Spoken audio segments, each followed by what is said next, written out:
Hi hello வணக்கம். இன்னைக்கு நம்ம ஷாண்டோ மொன்டிடி டைரக்ஷன்ல நாக சைதன்யா, சாய் பல்லவி, நாடுகளம் நரேன், கருணாகரன் சொல்லிட்டு ஒரு பெரிய டீம் நடிச்சு மிக பிரம்மாண்டமா வந்திருக்கக்கூடிய படம் தான் தண்டேல்.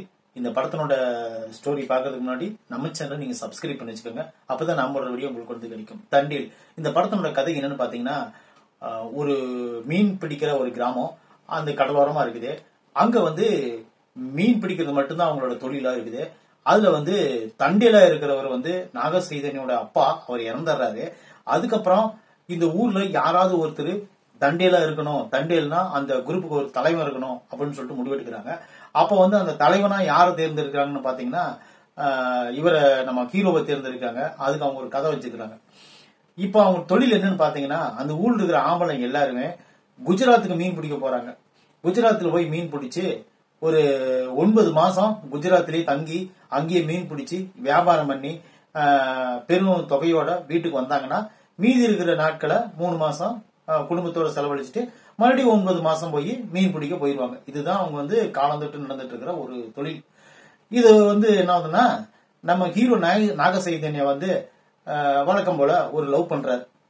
அது யாருன்னா சாய் பல்லவி. சாய் பல்லவி லவ் பண்ணும்போது அந்த ஊர்ல போறவங்க எல்லாரும் மிக எச்சரிக்கையா இருக்கணும், இனிமேல் போறவங்க கைது செய்யப்படுறாங்க அப்படிங்கிற ஒரு நியூஸ் கிடைக்குது.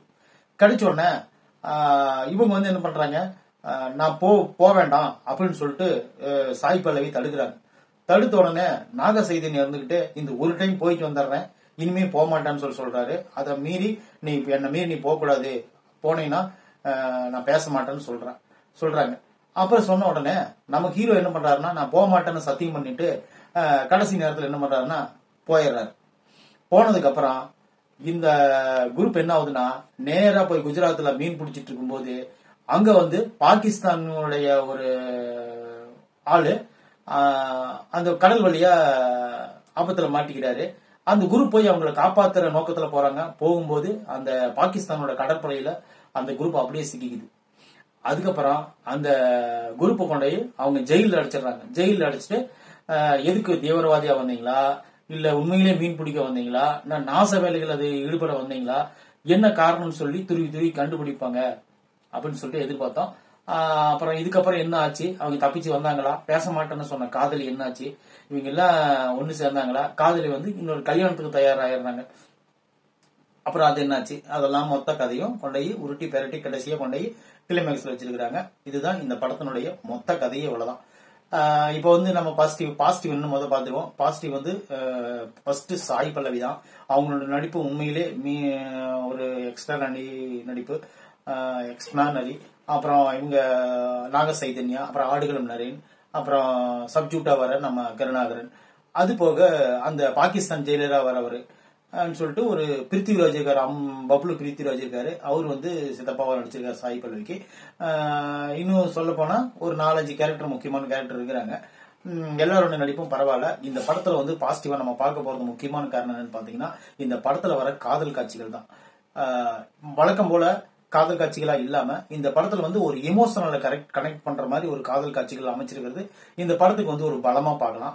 ஃபர்ஸ்ட் ஆஃப் எல்லாம் பாத்தீங்கன்னா போன வேகமே தெரியல. அந்த அளவுக்கு காதல் காட்சிகளும் அந்த எடுக்கப்பட்ட நேர்த்தியான சீன்களும் நம்மளுக்கு உண்மையிலே பிரமிப்பா உண்டாக்கிச்சு. ஒரு எமோஷனல் நம்மளுக்கு கனெக்டிவிட்டி ஆயிடுச்சு. ஏன்னா படத்தை வந்து நம்ம பார்த்துட்டு இருக்கிறோம் அப்படிங்கறத மறந்து அந்த காதல் காட்சிகள் வந்து நம்மளுக்கு அவ்வளவு ஒரு சூப்பரா இருந்துச்சு. அவங்களுக்குள்ள இருக்கிற அந்த சீனல், அப்புறம் கோவப்படுறது, அப்புறம் சந்தோஷமா இருக்கிறது, விட்டுட்டு போக மாட்டேன்னு சொல்லிட்டு விட்டுட்டு போறது, அதெல்லாம் உண்மையில அந்த ட்ரெயின் சீன்லாம் உண்மையில நல்லாவே அந்த ஃபர்ஸ்ட் ஹாப் வந்து நல்லாவே இன்ட்ரோல் முடிச்சிருந்தாங்க.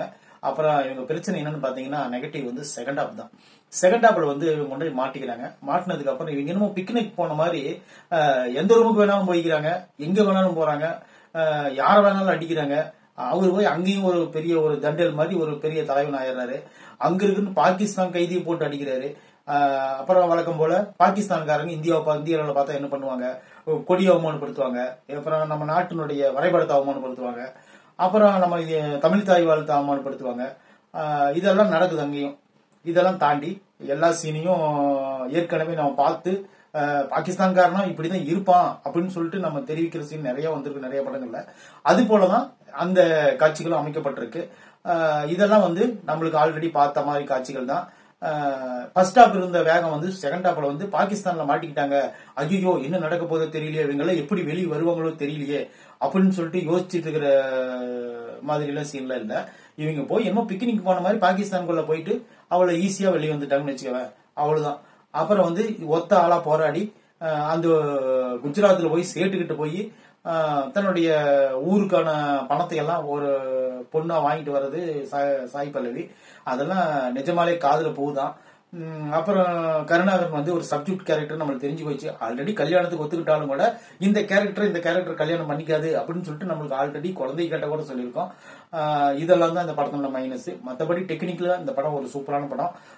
இந்த படத்துல வர ஒரு 2 சாங் வந்து சிவன் சாங்கும் சரி, மற்றபடி ஒரு இன்னொரு சாங் மெலோடி சாங்கும் சரி கேட்கும்படியே இருக்கு. தமிழ்லயும் நல்லாவே டப் பண்ணியிருந்தாங்க, எல்லாரும் நல்லாவே டப் பண்ணி நடிச்சிருந்தாங்க.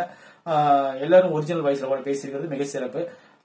இன்னும் சொல்ல போனா இந்த படத்தோட மியூசிக் ஓரளவு தேவலாம் தேத்தி வச்சிருக்கு. மொத்தத்துல ஃபர்ஸ்ட் ஹாப் சூப்பராகவும் செகண்ட் ஹாப் ஓரளவுக்கு சுமாராகவும் இருந்துச்சு. டெக்னிக்கலா பார்த்து ரசிக்கக்கூடிய ஒரு படம் தான். சிஜி ஒர்க் எல்லாம் ஈஸியா அப்படியே தெரிஞ்சது, அந்த கடல்ல நடந்தது. இந்த விமர்சனம் பிடிச்சிருந்தா கண்டிப்பா நீங்க நம்ம சேனலை சப்ஸ்கிரைப் பண்ணிக்கோங்க. இந்த படத்துக்கு வந்து நம்ம 50 to 55 மார்க்குள்ள கொடுக்கலாம். அதுக்குண்டான ஒருத்தான படம் தான் இது. இந்த படம் விருப்பப்பட்டா நீங்க போய் தியேட்டர்ல பாருங்க. இந்த விமர்சனம் பிடிச்சிருந்தா நம்ம சேனலை சப்ஸ்கிரைப் பண்ணிக்கோங்க. தேங்க்யூ.